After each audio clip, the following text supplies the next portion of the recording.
Hey, Dave here with Gobble Calls. I was asked by some of the guys who purchased tube calls from us this year to do a tutorial video. A lot of the guys heard them. They really liked the way they sound, but they had never been introduced to this call. So they bought them and really don't know how to use it. I want to try to help you out on this. First thing I want to tell you is a little bit about your call. If you got a call from us, you probably bought a call that looks similar to this. Didn't have quite the flare on the end that what we've got on this one is. This is something that I'm working on right now for this season. I'm going to be testing this thing out, and we've used it in the youth season. I'm really liking it. But it's geared more towards long range gobbling. But all of your tubes are going to work basically the same. They're going to make pretty close to the same sound. This one I'm running the double stack. Some of you got triple stacks and got different cuts. I'm running just straight reeds on this, no cuts. Something I threw together kind of last minute for this purpose. But I want you to think about a couple things on this. One is if you look at this call, you notice there's a gap in there in those diaphragms. And you need that gap between that block off plate and those diaphragms because that's going to get you some pretty good sound on there. And another thing it's going to do is if you pull that thing down too close to that block off plate, it's going to want to seal against it. You're going to end up with a bunch of squeals and squeaks on it. You don't want that. So make sure you've got about an 1/8 inch gap in that.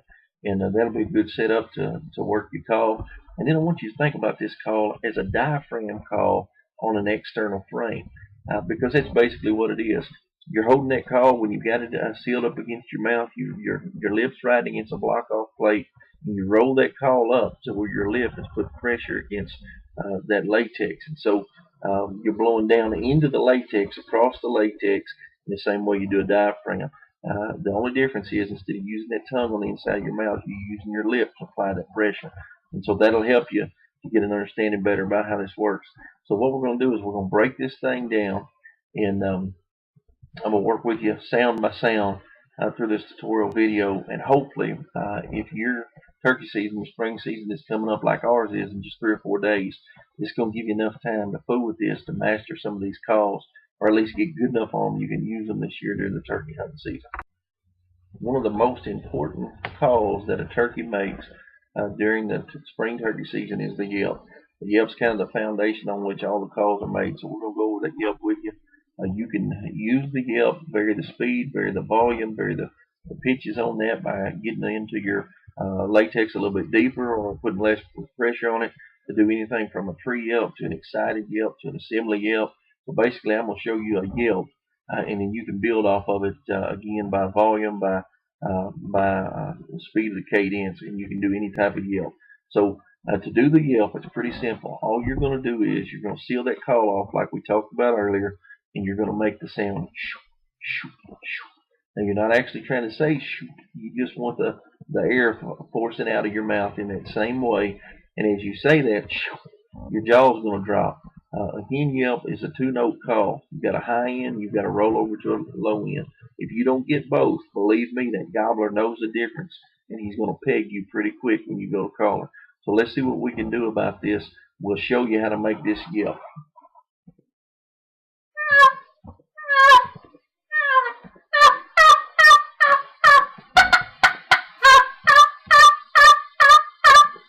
So again, shoo, shoo, shoo. And that'll get you on the way to making a good yelp to use this season. Alright, another sound that you need to learn how to make on your tube call is to be able to cluck, because you can vary this cluck and you can use this cluck in cutting. There's 2 methods that I want to show you to this. The first one is something that a lot of guys use. It makes a really good sound. I don't use it because I use something else to build on that I can get the gobble on, but I'm going to show it to you because it is easy to master it. So to be able to do a cluck or a cut, you can simply go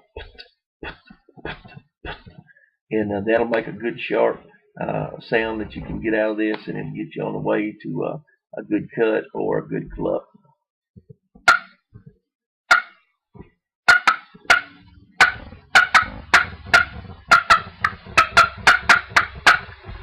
And you can use that to make your cackles as well.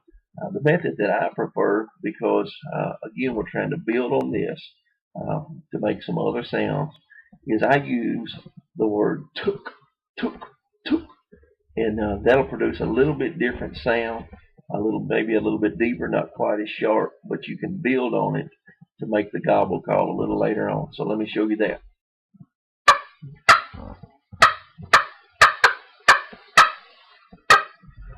So that'll get you on the way to doing a cluck, a cut, and also you can modify that, use it for cackle or fly down cackle.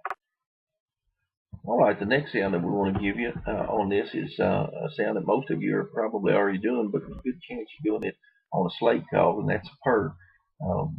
This is probably one of the most difficult calls for me to make on a tube call, because I have a little bit of trouble making the tongue movement that it takes, but all you have to do, if you can flutter your tongue, you can do a purr on a tube call.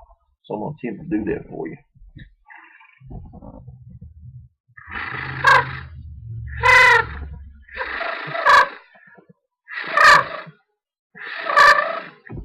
So there you see you can do that.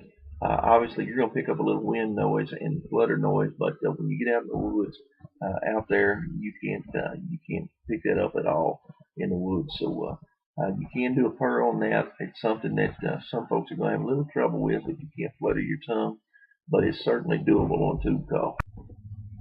All right, 9 out of 10 guys who are buying this call, this stacked tube call, are buying it because, number one, we're one of the only companies that are out there that manufactures a stacked tube call, and a stacked tube call does far and above a better gobble than a single reeded tube call. So if you're going to buy it, it's got the capabilities, you might as well learn to use it.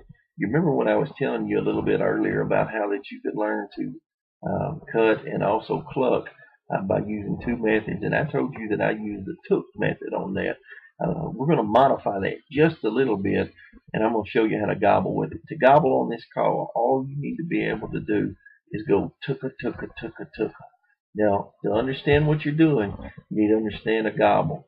A gobble, by especially a big Eastern tom, is a vocalization that's made that's explosive at the beginning, and then it chokes down at the end. So what we're going to do is we're going to fire this thing with a big breath of air as we start, and as we run out of air, we're going to cup down over the end of it and choke it down.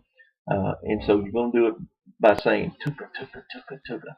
I'm going to do it real slow so you can get an idea of how it sounds, and then as you train your mouth and your tongue and your lungs for that air control, you'll speed it up and you'll be able to get that gobble. So this is what it sounds like slowed down.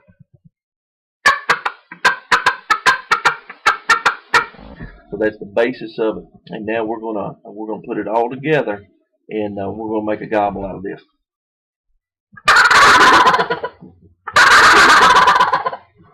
So there you go. You got everything you need to know there on how to make a gobble, and you'll be able to run that tube call this season and put out some really good sounds for your birds.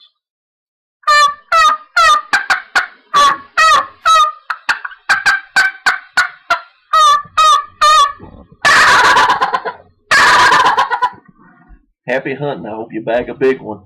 Thanks for listening.